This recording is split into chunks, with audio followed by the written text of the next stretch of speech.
How to see your Reels history on Facebook. First of all, head over to your application Facebook and make sure you are logged into your account. Tap on this three horizontal line right here and then tap on this gear icon. Scroll down from here and inside your information you'll find the option of activity log. Head over to it. It will land you on this interface. Tap on your activity across Facebook and then scroll down and you'll find the option where it says Reels. Tap on this little down icon. It will show you all the category of your activity with Reels on Facebook. So if you head over to your Reels, it will show you all the Reels that you have posted on Facebook. And then if you move into audio you have saved, it will show you all the list of audios that you have saved from Reels.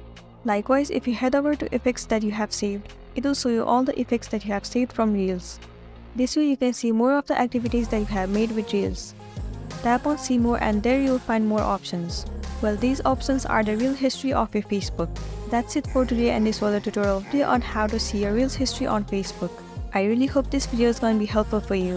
Thank you for watching it till the end.